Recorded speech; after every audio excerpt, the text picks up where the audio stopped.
Friends, welcome to delight veggie रसोई।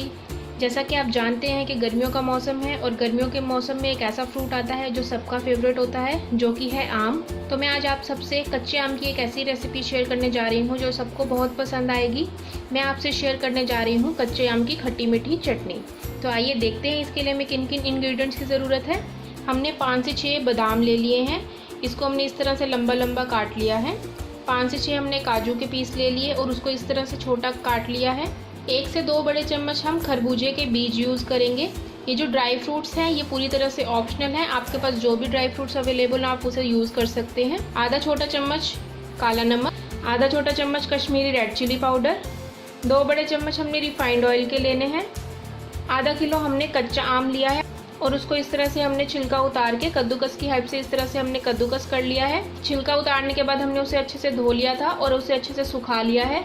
उसके बाद हमने इसे कद्दूकस किया है। मैं अभी आपको दिखाऊंगी हमें इसको किस तरह से कद्दूकस करना है।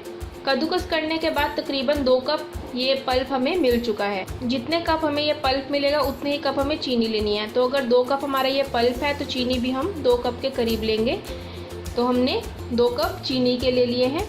तो आइए कच्चे आम की खट्टी मीठी चटनी बनाना शुरू करते हैं। तो कद्दूकस करने के लिए हमने कद्दूकस की इस तरह से मोटे साइड से इसे कद्दूकस करना है।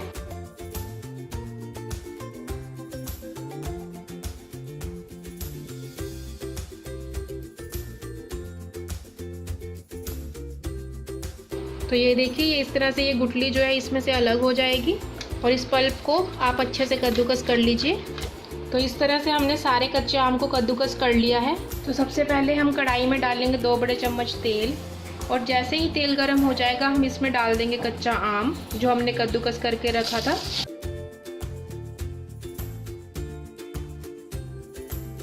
और मीडियम लो फ्लेम पर इसे 2 मिनट तक पकाएंगे।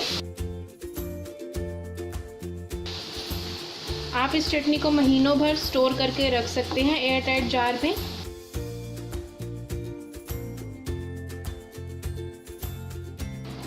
इसे पकते हुए 2 मिनट हो चुके हैं। अब हम इसमें डालेंगे चीनी और चीनी जो पानी छोड़ेगी अब ये चटनी उसी पानी में पकेगी और हमें इसे तब तक पकाते रहना है जब तक कि पानी जो है वो सूख नहीं जाता। अब हम इसको इसी तरह 1 मिनट तक पकाएंगे। जैसा कि आप देख रहे हैं चीनी ने पानी छोड़ना शुरू कर दिया है और ये चटनी इसी पानी में पककर तैयार होगी।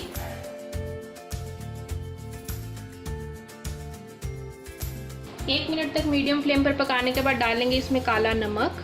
काले नमक से इसमें एक बहुत ही अच्छा सा टेस्ट आता है। कश्मीरी रेड चिली पाउडर, एक अच्छा सा कलर और एक अच्छा सा तीखा टेस्ट देने के लिए। काजू भी हम इसी टाइम पर डाल देंगे ताकि ये भी अच्छे से पक जाएं। बादाम, और इसको अब हम तब तक पकाएंगे जब तक कि ये गाढ़ी नहीं हो जाती, इसके अंदर का पानी जो है वो सूख नहीं जाता। इसका एक अच्छा सा कलर आ जाएगा और इसके अंदर ये जो कद्दूकस किए हुए आम के रेशे दिख रहे हैं ये दिखने बंद हो जाएंगे, ये अच्छे से घुल जाएगा।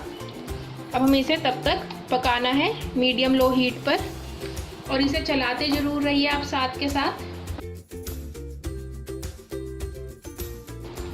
मैंने इसमें 2 कप के करीब चीनी यूज़ की है। आप चाहें तो इसमें 1 कप चीनी और 1 कप गुड़ यानी जैगरी इसमें ऐड कर सकते हैं तोड़कर। उससे भी इसका टेस्ट बहुत अच्छा आता है और कलर भी बहुत अच्छा हो जाता है। जैसा कि आप देख रहे हैं ये गाढ़ी होने लग गई है। अब हम इसमें खरबूजे के बीज डाल देंगे यानी मगज डाल देंगे और इसे मिक्स कर देंगे। गैस का फ्लेम थोड़ा हाई करते हैं और इसे हाई फ्लेम पर अब चलाते हैं। ट्राई कीजिए कि इसके लिए आप नॉनस्टिक कढ़ाई का ही यूज़ करें या एक ऐसी कढ़ाई लें जिसका बॉटम जो है वो काफ़ी मोटा हो, थिक हो। 1 मिनट तक हाई फ्लेम पर पकाने के बाद हम गैस की फ्लेम को मीडियम लो करेंगे और इसे मीडियम लो हीट पर पकाएंगे। जैसा कि आप इसके साइड्स पे देखेंगे अब आपको पानी दिखना बंद हो चुका है। आम के जो रेशे हैं वो भी दिखने बंद हो चुके हैं, वो अच्छे से घुल चुके हैं चटनी में। और चटनी जैसा कि आप देख रहे हैं गाढ़ी भी होने लग गई है, बेस से भी अलग होने लग गई है। हमें इसे ज़्यादा नहीं सुखाना। जब हम इसे एयर टाइट कंटेनर में ठंडा करके रखेंगे तो उसके बाद भी ये और गाढ़ी होगी। तो इस टाइम ये हमारी चटनी बनकर तैयार है। ये देखिए इस तरह की कंसिस्टेंसी हमें चाहिए। अब हम गैस को बंद करते हैं।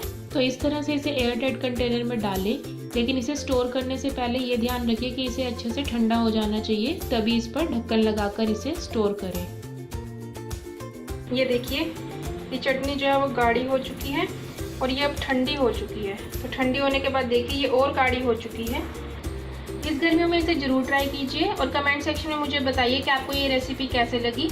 अगर आपको ये रेसिपी अच्छी लगी हो तो प्लीज़ मेरे चैनल को सब्सक्राइब करना ना भूलिए और बेल आइकन ज़रूर प्रेस कीजिए और मेरी वीडियो को ज़्यादा से ज़्यादा लाइक और शेयर कीजिए। जल्दी मैं आपको अपनी नई रेसिपी के साथ मिलूँगी, तब तक बाय बाय, थैंक यू।